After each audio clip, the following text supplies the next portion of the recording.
ribs away from your hips. Broaden across your chest. Roll your shoulders down your spine. And bring your hands down your side with your palms facing out. And just observe yourself in this position. Maybe you're feeling warmer than when you started. Maybe your breathing is a bit faster. Maybe your heart is beating more. So we're going to do 2 rounds of sun salutation A with modifications. You might have different sun salutation in practice, in your own practice, or in classes that you've done before. So just take the modifications that feel right for you. We're going to start at the top of our mat. Inhale, bring your hands above your head and take your gaze to your thumbs. Exhale, start to fold from your hips, curling down, shining the top of your head towards the mat into standing forward fold. Notice activity in your hamstrings. Bend your knees as much as you need to feel a sense of release in this position. Inhale, begin to lengthen your heart away from your hips. Roll your shoulders down your back and lengthen your spine in halfway lift. Exhale, release back down into forward fold. Inhale, bring your right leg back into a high lunge.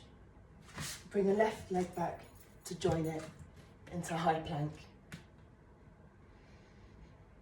Exhale, bring your knees to the ground. Hug the top of your body with your arms to support your shoulders and continue to exhale down to the ground. Inhale, roll your shoulders down your back and begin to lift your upper body off the ground, peeling off the ground into a cobra position, using your hands to support your weight. Exhale, back down to the ground. Inhale, bend your legs.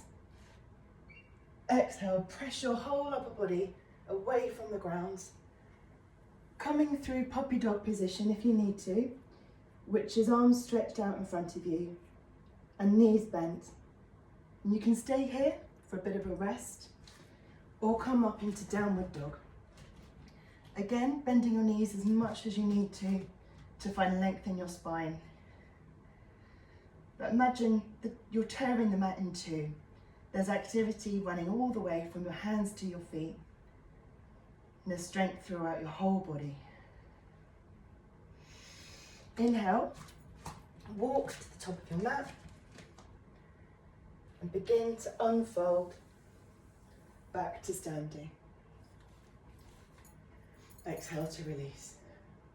So we're going to do that one more time. Inhale, bring your arms above your head and take your gaze to your thumbs. Exhale, fold from the hips, releasing down into standing forward fold. Inhale, bring your heart away from your hips, send your shoulders down your back and lengthen your spine, taking your gaze forward, halfway lift. Exhale, forward fold. Inhale, step your right leg back, step your left leg to join it into a plank. You might want to bring your knees down in this position and not do a plank at all. And then as you exhale, hug your upper body, support your shoulders down to the ground, releasing completely. Inhale, roll your shoulders down your back, press into your palms and peel your upper body away from the mat, taking your gaze ahead of you. Exhale, release. Inhale, bend your knees, press your upper body away from the ground, coming through puppy dog if you need to, or lifting your sitting bones towards the ceiling in downward dog. You might want to walk the dog in this position by bending alternate knees. This is a hamstring stretch. And then on your next inhale, begin to walk your feet towards your hands and then curl back up to standing. Again, take a moment here to tune in to your body.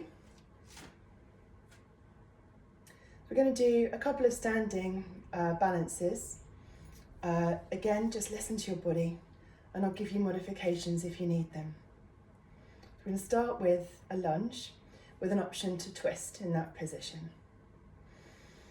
So inhale and step your right leg behind you, keeping your heel lifted, and bend into your left knee. Check you can see your toes, and imagine you're sending your knee towards your little toe so that your knee isn't sinking in. Keep your hips square. Imagine your hips are sinking down and your ribs are lifting. So here you can keep your hands on your hips, or you can bring them above your head and take your gaze up for a bit of an extra challenge.